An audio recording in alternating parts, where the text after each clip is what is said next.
All three of the Democrat witnesses here today support and advocate for what they say is unrestricted abortion on demand. Let me ask Dr. Robinson. I could go to any of them, but you're the medical doctor.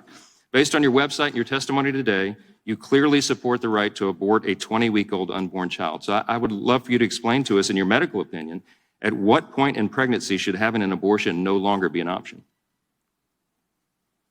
Thank you for the question. As a medical doctor, I understand that every pregnancy is unique and different. I also understand that patients need to have access to care, pregnant people, as the pregnancy progresses, and that may be for various reasons. Okay, let me ask you, do you support the right of a woman who is just seconds away from birthing a healthy child to have an abortion? I think that the question that you're asking does not realistically reflect abortion care. In that scenario, would you support her right to abort that child? I won't entertain theoreticals. It's not a theoretical, ma'am. You're a medical doctor. I am a medical doctor, and that has never happened. Never happened in your practice, ma'am, but it happens. How about if a child is halfway out of the birth canal? Is an abortion permissible then? Can you repeat your question? If a child is halfway delivered out of the birth canal, is it permissible to have an abortion? Would you support the right for an abortion then? I can't even fathom that ever. I'm not asking you if you can fathom it. If it occurred, would you support that abortion or not? That's unrestricted abortion, right? It's a question that I can't imagine. Just like you probably can't imagine what you would do if your daughter was raped. If it hasn't happened, it may be difficult for you. You're not going to answer this question, but how about this one? How does one qualify as fully human? What makes a human being? What makes a person a human being is right. them being born, number one. That's why we have birthdays.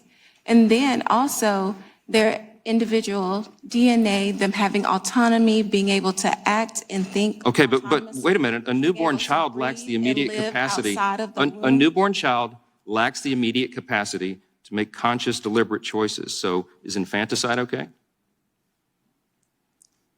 I think what we're here to talk about is abortion care. What you're describing is something that is already illegal, and there are laws on the books for that. So I'm not a proponent. But see, you understand, if Dobbs is handed down, the states will be able to make that decision, and there are some that will go that far. You need to be aware of what we're talking about today. I'm out of time. I yield back. There are laws on the books for that. Gentleman's time has expired. The witness may answer the question. I'm sorry? I said the gentleman's time has expired. The witness may answer the question. Okay. In the instance that he's describing, there are already laws on the books for that. Those are criminal acts. And so I'm not a proponent of any additional restrictions on people being able to access abortion care. I'm a proponent of us just enforcing the laws that are already on the books. But what if the law is changed to allow for that? The gentleman's time has expired. Dr. Robinson, I asked you earlier how one qualifies as being fully human. And you responded by saying that no one becomes a human, or that someone does become a human at the moment of birth. And I found that absolutely stunning, since you are not a political activist or an advocate, but you present yourself and purport to be a medical doctor. Your answers deny the plain truth of science and medical technology that anyone can see and understand, even if they don't have a medical degree. Obviously, I don't need to cite volumes of medical journals to prove the fact that an unborn child is a human being.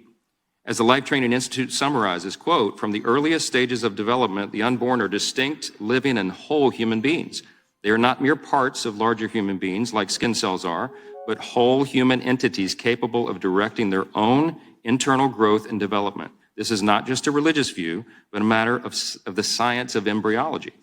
In its 1859 report on criminal abortion, the American Medical Association, no less, acknowledged that, quote, "The independent and actual existence of the child before birth as a living being was a scientific truth.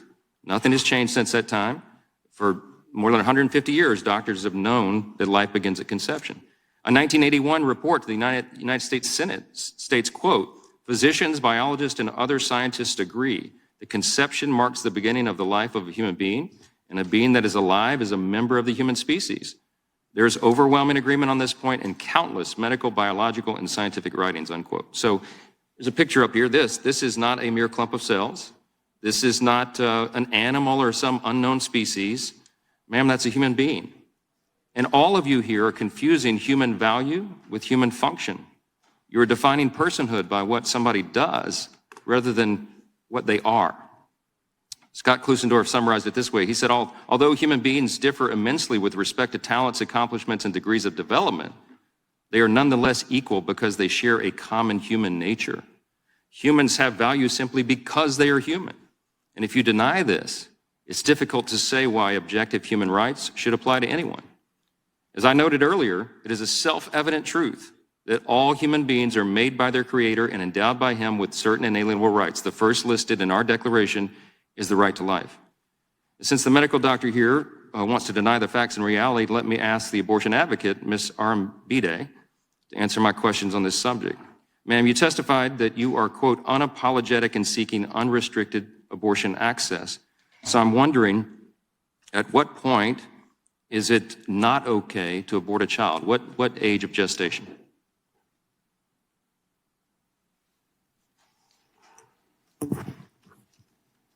I trust all people to determine what they can and can't do with their bodies, full stop. Okay. I also believe that human rights, including access to the medical care that they need within their communities, is something that should be afforded everyone. Great. Okay, so you support late-term abortion? I support all people and trust That means people. late-term abortion. Do you support partial birth abortion? In other words, the child is half delivered, and then the woman says, my right, I want to take that one out. You support that? I trust people to make decisions about their body. Wow. Okay. What about so abortion should be allowed then, by your definition, for any reason, for any purpose, at any stage, right?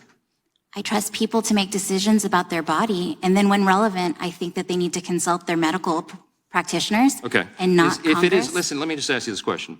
If it is not lawful and morally acceptable to take the life of a 10-year-old child, I assume you agree with that, right? That would be wrong, correct? I believe that. Okay. That is And wrong. a 2-year-old child, same thing. That would be murder. We would all agree that's wrong. Then what is the principal distinction between the human being that is 2 years old or 9 months old or 1 week old or an hour old than one that is 8 inches further up the birth canal in the utero? What's the difference? Why is it okay in the latter case and not the former cases? I trust people to determine what to do with their own bodies. Wow. Full stop. Wow. Full stop indeed. And that describes right there exactly what this is about. There's a legal issue here, but underneath that is a moral issue. It's about reality. It's about science, the advancement of medical technology. You're talking about unborn children. And your full stop is that you will support the termination of that child at any time. And that is frightening. And that is why this decision should be turned to the popular will of the people, and hopefully they'll protect the sanctity of every single human life and live up to the standards of our Declaration of Independence. I yield back.